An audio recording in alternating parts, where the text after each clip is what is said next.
A volte si sente dire che sono le idee semplici ed originali quelle che conquistano il mondo, quelle che determinano meno il successo di un progetto.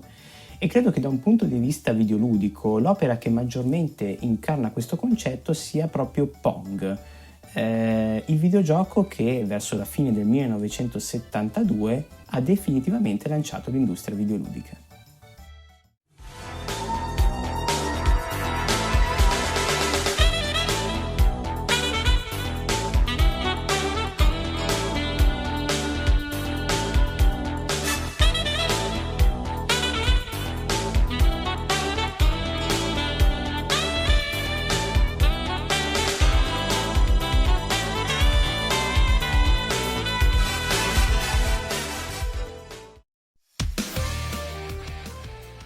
Ciao da Emanuele e ben ritrovati sul mio canale YouTube.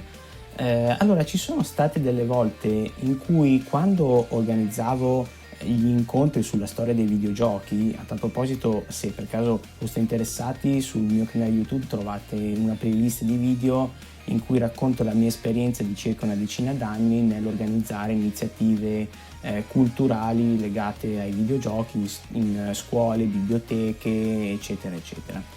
Durante gli incontri dedicati alla storia dei videogiochi, talvolta partecipavano anche persone che non erano particolarmente esperte, tuttavia mi capitava comunque di domandare, di chiedere se per caso avessero mai sentito parlare di Pong. E tra queste a volte c'erano persone che mi dicevano: ah sì, ne ho sentito parlare, si tratta del primo videogioco della storia. Oppure qualcun altro diceva che si trattava del primo cabinato, del primo coin-op, del primo marchingegno che per poter iniziare una partita occorreva inserire una monetina. Ecco, Pong non è stato né l'uno né l'altro, ma sempre restando in ambito coin-op, in ambito arcade, prima di Pong nel 1971 c'era stato un certo Computer Space che viene ricordato come il primo videogioco effettivamente commercializzato. Si è trattato però di un insuccesso, di un flop, e per quanto riguarda le cause, molti storici del videogioco in tutti i loro saggi sono abbastanza concordi sul riferire che si trattasse di un gioco per l'epoca un po' troppo macchinoso, un po' troppo complicato, perché dobbiamo pensare che nei primi anni 70 i videogiochi per la stragrande maggioranza del pubblico erano un'autentica novità, e quindi un tipo di gameplay che magari oggi sembrerebbe anche banale, per l'epoca non lo era, anzi tutt'altro. Qualcuno dice anche che addirittura le istruzioni di Computer Space fossero un po' troppo complesse e persino lunghe da leggere. Qualcun altro invece si spinge un po' oltre, andando a ricercare i motivi di questo insuccesso anche in sfere che stanno al di là del mondo dei videogiochi. Qualcuno infatti dice che Computer Space non ha particolarmente catturato l'attenzione del grande pubblico proprio perché ancora all'inizio degli anni 70 nella stragrande maggioranza delle persone, anche quelle giovani, c'erano un po' dei timori legati anche alla guerra fredda. In quel periodo ancora si temeva comunque che il conflitto virtuale, per così dire, tra le due superpotenze, Russia e Stati Uniti, potesse in qualunque momento sfociare in una guerra reale su scala mondiale, e che il destino del mondo non sarebbe stato in mano tanto a dei soldati, ma proprio a dei computer, a dei cervelli elettronici che con la sola pressione di un tasto avrebbero potuto scatenare un disastro nucleare su scala globale. Pong invece, uscito intorno a novembre del 1972, al contrario è stato un videogioco così tanto semplice, così tanto immediato, si capiva subito che cosa dovevi fare per poter giocare, da conquistare immediatamente le masse. Quindi si abbandonava l'idea di una battaglia nello spazio per dedicarsi a qualcosa di molto più riconoscibile, una partita da ping pong. Pong era proprio una sorta di simulatore di tennis da tavolo. Inoltre non è un caso se proprio le istruzioni erano volutamente molto semplici. Per chi è appassionato di storia dei videogiochi, le istruzioni di Pong sono una frase che è diventata piuttosto iconica, e cioè avoid missing ball for high score, quindi evitate di mancare la palla per ottenere il punteggio più alto.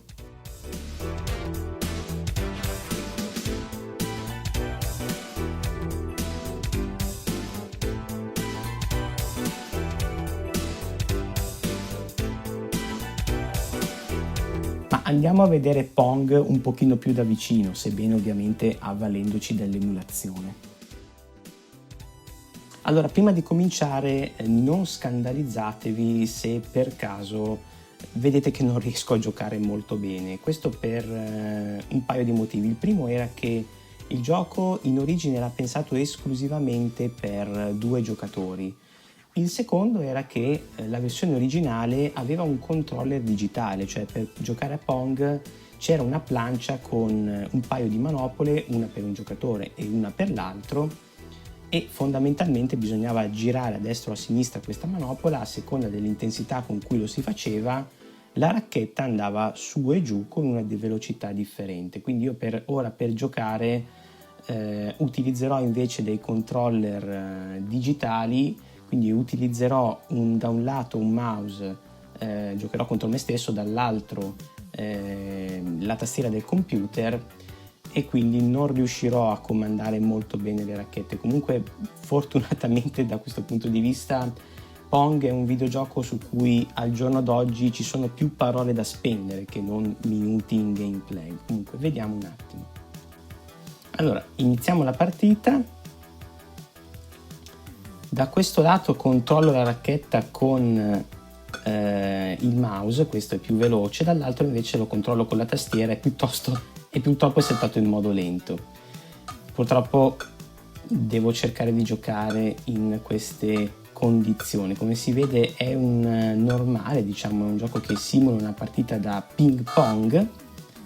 In alto c'è il punteggio, vince il primo giocatore che arriva a totalizzare 11 punti. La particolarità sta nel fatto che, anche se qui a video non si vede, non riesco proprio a raggiungere la pallina con la racchetta di destra, la particolarità sta nel fatto che, se anche qui non si vede, le racchette sono suddivise in 8 segmenti, e a seconda del segmento che colpisce la pallina, la pallina stessa rimbalza con un effetto differente. Ecco, diciamo che Pong alla fine è tutto qua. Mi sa che tra poco la partita si concluderà con, diciamo, la vittoria della mia mano sinistra. Vabbè, dai, facciamo finire qua. Anzi no, non ci riesco. Ok. Una volta che si è arrivato a 11, ecco che appunto il gioco, diciamo, che ritorna nella sua schermata principale con questo quadratino che rimbalza da una parte all'altra dello schermo.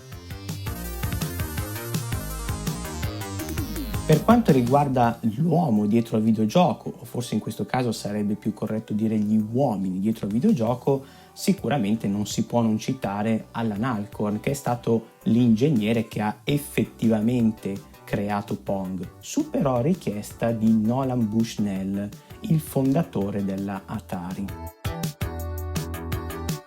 Per quanto riguarda questo videogioco storico dell'Atari, ci sono numerosi aneddoti, numerose leggende che in realtà ho trovato citate da tantissime parti, in tantissimi anche saggi di storia del videogioco.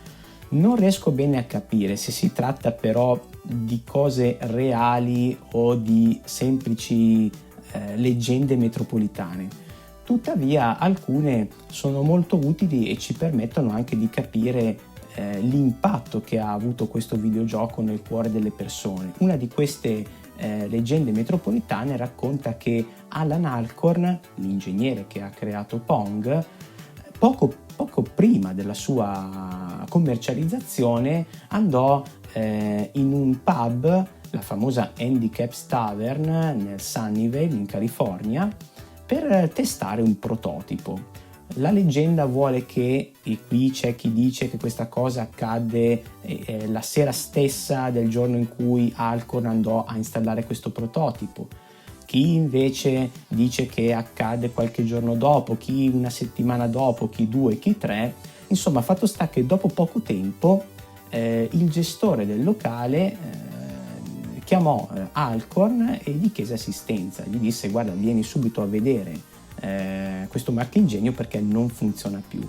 Recatosi sul posto, Alcorn si accorse che in realtà il cabinato funzionava perfettamente, semplicemente pare che fosse così tanto pieno di monetine da $0,25 che non c'era più lo spazio materiale per inserirne altre e quindi iniziare una nuova partita a Pong. Un altro aneddoto racconta che Alcorn, non appena accortosi di questa cosa, avesse chiamato Nolan Bushnell, che in quei giorni si trovava a Chicago per cercare delle aziende con cui appoggiarsi proprio per produrre e distribuire Pong su larga scala. A quel punto, essendo venuto a conoscenza del successo del prototipo di Pong, Nolan Bushnell decise di ritrattare tutto e di produrre e distribuire autonomamente tutti i vari cabinati di Pong, e a giudicare da come sono andate le cose questa è stata una scelta piuttosto azzeccata. Nel corso degli anni Pong comunque è un gioco che viene ricordato anche perché ha saputo andare oltre la storia del videogioco.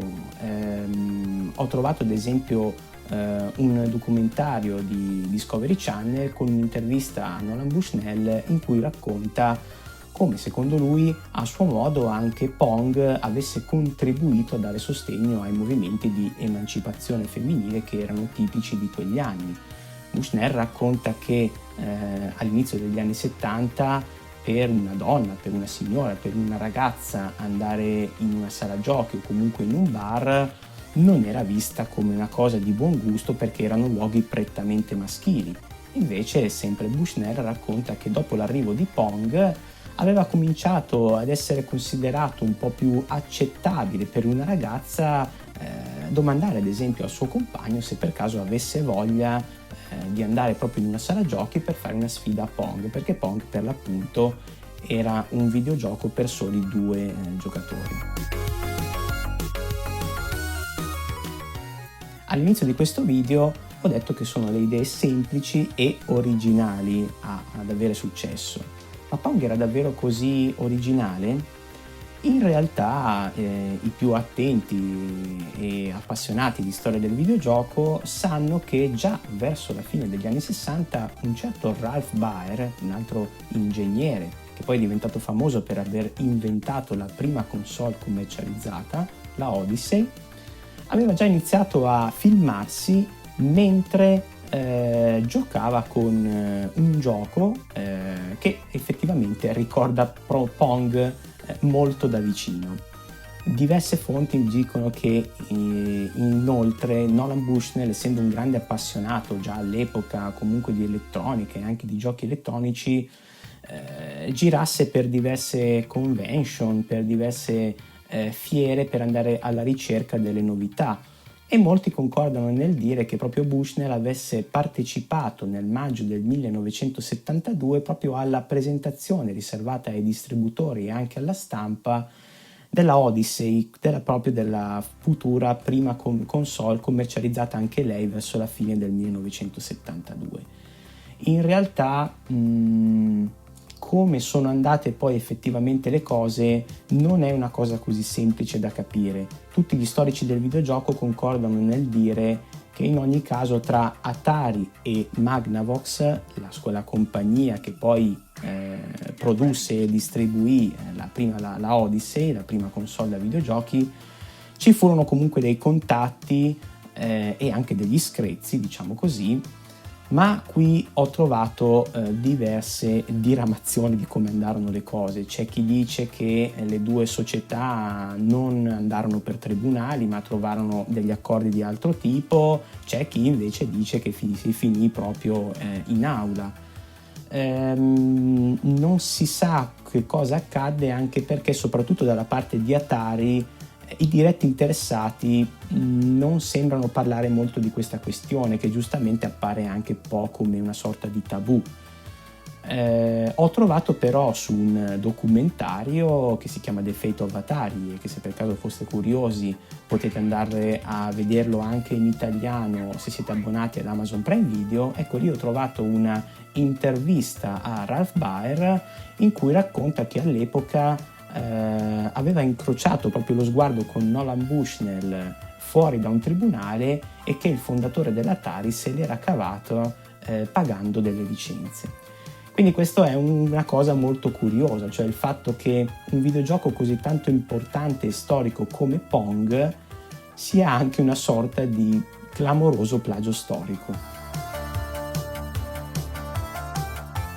Prima di concludere ci tengo anche a sottolineare che quando dirigevo il portale di videogiochi gamesearch.it non davamo dei voti numerici ai videogiochi che erano citati sul sito, ma davamo delle medaglie, dei riconoscimenti. E per quanto riguarda Pong avevamo assegnato 2 di queste medaglie. La prima era la medaglia consigliato, perché sebbene Pong oggi ovviamente non sia più considerabile un gioco appetibile, io stesso quando ci gioco comunque ci gioco una trentina di secondi, ma poi mi viene comunque voglia di passare ad altro, perché oramai i videogame si sono evoluti e a livello di intrattenimento e di gameplay offrono ben altre emozioni. Tuttavia credo che ogni appassionato che si ritenga tale almeno una volta nella vita dovrebbe fare una veloce partita a Pong, tanto comunque sia, anche se lo si vuole emulare, navigando un attimino su internet si trova molto velocemente il modo per farlo. La seconda medaglia che avevamo dato, ovviamente per tutte le motivazioni fin qui raccontate, è proprio la medaglia al valore storico, proprio perché Pong ha saputo andare oltre la storia del videogioco e diventare una vera e propria icona di quei tempi.